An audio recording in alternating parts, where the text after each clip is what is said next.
రాజ్భవన్ లో జరిగిన at home వేడుక ఇప్పుడు ఆంధ్రప్రదేశ్ రాజకీయాల్లో ఒక పెను సంచలనంగా మారింది. మంత్రి నారా లోకేష్, వైసీపీ సీనియర్ నేత బొత్స సత్యనారాయణ అత్యంత ఆత్మీయంగా నవ్వుతూ కరచాలనం చేసుకోవడం చూస్తుంటే ఇది కేవలం ఒక మర్యాద పూర్వక భేటీ మాత్రమేనా, లేక రాబోయే భారీ రాజకీయ మార్పులకు సంకేతమా అనే చర్చ మొదలైంది. నిజానికి బొత్స సత్యనారాయణ అంటే రాజకీయాల్లో ఒక మేరునగధీరుడు. ఉమ్మడి ఆంధ్రప్రదేశ్ లోనే పిసిసి అధ్యక్షుడిగా, మంత్రిగా చక్రం తిప్పి ఒకప్పుడు ఏకంగా ముఖ్యమంత్రి పదవికి రేసులో నిలిచిన హేమాహేమి నాయకుడాయన. బొత్స రాజకీయ ప్రస్థానం గమనిస్తే ఆయన ఎప్పుడూ తన ఉనికిని చాటుకోవడంలో సిద్ధహస్తుడు. గతంలో వైఎస్ రాజశేఖర్ రెడ్డి వంటి బలమైన నాయకుడు సైతం బొత్స ప్రాబల్యాన్ని తగ్గించాలని చూసిన తనకున్న ఢిల్లీ స్థాయి పరిచయాలతో ఆయన నెగ్గుకొచ్చారు. 2009 ఎన్నికల్లో బొత్సను రాజకీయంగా అణిచివేయాలని వైఎస్ఆర్ ప్రయత్నించినప్పటికీ తన వర్గానికి టిక్కెట్లు సాధించుకొని తన బలాన్ని నిరూపించుకున్నారు. అంతటి రాజకీయ చతురత కలిగిన నేత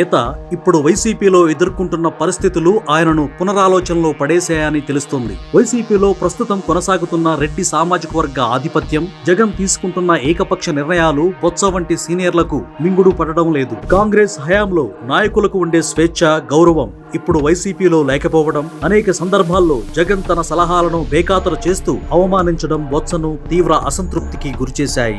గతేడాది ఎన్నికలకు ముందే ఆయన టీడీపీ వైపు వెళ్లాలని భావించిన కొన్ని సాంకేతిక కారణాల వల్ల ఆగాల్సి వచ్చింది. కానీ ప్రస్తుతం ఆయన మనసు ఎప్పుడో వైసీపీ నుంచి బయటకు వచ్చేసిందని, కేవలం సమయం కోసమే వేచి చూస్తున్నారని ఆయన సన్నిహిత వర్గాలు చర్చించుకుంటున్నాయి. అందుకే రాజ్ భవన్ వేదికగా లోకేష్ తో ఆయన జరిపిన ఆత్మీయ సంభాషణ జగన్ రెడ్డి వైఖరిపై ఆయన నిరసనను పరోక్షంగా తెలియజేస్తోందని రాజకీయ విశ్లేషకులు భావిస్తున్నారు. మరోవైపు నారా లోకేష్ ఇప్పుడు గతంలో కంటే భిన్నంగా ఒక అత్యంత పరిణితి చెందిన నాయకుడిగా కనిపిస్తున్నారు. గతంలో బొత్స తనపై చేసిన తీవ్ర విమర్శలను పక్కన పెట్టి ఆయనతో ఎంతో గౌరవంగా ముచ్చటించడం ద్వారా లోకేష్ ఒక స్పష్టమైన సంకేతాన్ని పంపారు. రాష్ట్రాభివృద్ధికి తోడ్పడే అనుభవజ్ఞులైన నేతలకు తమ పార్టీలో ఎప్పుడూ గౌరవం ఉంటుందని ఆయన పరోక్షంగా చాటి చెప్పారు. రాజకీయ విశ్లేషకులు చెబుతున్న దాని ప్రకారం ఒకవేళ బొత్స గనక టీడీపీ గూటికి చేరితే ఉత్తరాంధ్రలో వైసీపీకి 0 సీట్లు రావడం పక్కా. బొత్స రాకతో ఉత్తరాంధ్రలో వైసీపీకి కోలుకోలేని దెబ్బ తగులుతుందని, అది జగన్ పార్టీ మూసివేతకు దారి తీస్తుందని